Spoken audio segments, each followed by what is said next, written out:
Now, let's talk about the viral brand, Del Monte.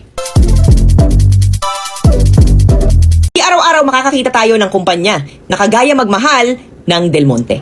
Honestly, akala ko noon, Del Monte is just Del Monte. Isa lang siyang brand na ginagamit natin sa bahay for decades. Juice sa lunch mo, ketchup sa ulam mo, every Filipino home, meron yan. Pero nung isang araw, pinanood ko yung interview nila kay Karen Davila. At ito pala yung meron sila sa Bukidnon. Nung nakita ko yung behind the scenes, grabe, the whole perspective changed. Del Monte is not just a brand. It's a community. It's a lifeline. It's a home to many Filipinos in Bukidnon. Kung ang Amerika ay may Google, ang Pilipinas may Del Monte Company. Let's be honest, bihira ka na makakahanap ng kumpanya na may real, meaningful benefits. Here are some of the benefits of Del Monte kung empleyado ka nila. Number 1, they have free housing lang naman. Di barong-barong, hindi maliit na bahay, kundi maayos na tirahan para sa mga empleyado. Number 2 ay yung free water and electricity. Imaginein mo kung tayo dito sa Manila nagbabayad tayo ng 5,000 and above, ang mga empleyado ng Bukidnon, libre. Number 3 ay yung libreng hospitalizations. Kung dito sa Manila, 500 ang per check-up, sa kanila, libre. Basta't empleyado ka ng Del Monte, wala ka nang iintindihin sa health mo. Sumunod yung kanilang free education para sa mga anak ng empleyado. Ito guys, nakikita ko lang to sa ibang bansa. Na-experience din namin ang ganitong benepisyo sa trabaho ng tatay ko sa ibang bansa. Pero I didn't know na merong ganitong kumpanya na willing sagutin ang pagpapaaral mo sa anak mo. And of course, yung ikinagulat ko na sa ibang bansa ko lang rin nakikita, yung libreng school bus ng mga bata.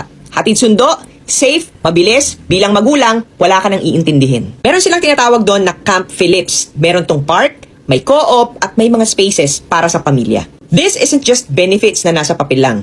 It's a whole ecosystem built around giving dignity to their workers. Doon sa interview ni Karen Davila, meron silang in-interview na 3 generations na workers ng Del Monte. At kung may 3 henerasyon na nagsistay dito, that says everything about the company. The lola worked in Del Monte.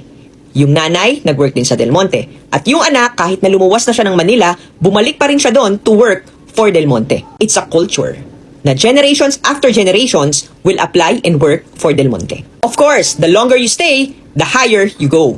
Hindi ka stuck sa isang role lang. May career ladder sila, may recognition, may promotion, at dagdag na benefits as you grow. Imagine a company na may pakialam sa future mo. And what caught me was the line na sinabi ni Sir Luis kay Miss Karen Davila. Sobrang powerful nito. Sabi niya, kung walang farmers, walang pineapple. At kung walang pineapple, walang Del Monte. That wasn't a slogan, guys. Hindi yun rehearsed. It was from his heart. The heart of a leader. It was a leader acknowledging the foundation of their success. The farmers, the workers, the people. And only a leader with humility can say that. Only a leader with empathy can practice that. And only a leader with integrity can sustain that for decades. And I realized something. You can fake branding, you can rehearse PR, you can polish speeches, but you can never fake how you treat your people. Sa dulo, the heart of a leader will always be revealed sa mga taong pinamumunuan niya. Hindi sa award, hindi sa event, hindi sa billboard, kundi sa empleyadong hindi mo kailangang pilitin mag-testify para sa'yo. Because their lives speak for themselves. Paano umangat yung pamilya nila because of the company. And sa Del Monte Philippines, you will really see the heart. You will hear it from their workers, from their farmers, you feel it in their community, you witness it in generations that stayed. This is corporate responsibility done right. This is Del Monte Philippines. Ikaw, anong brand ng fruit salad ang gagamitin mo ngayong Pasko? Comment mo naman sa comment section.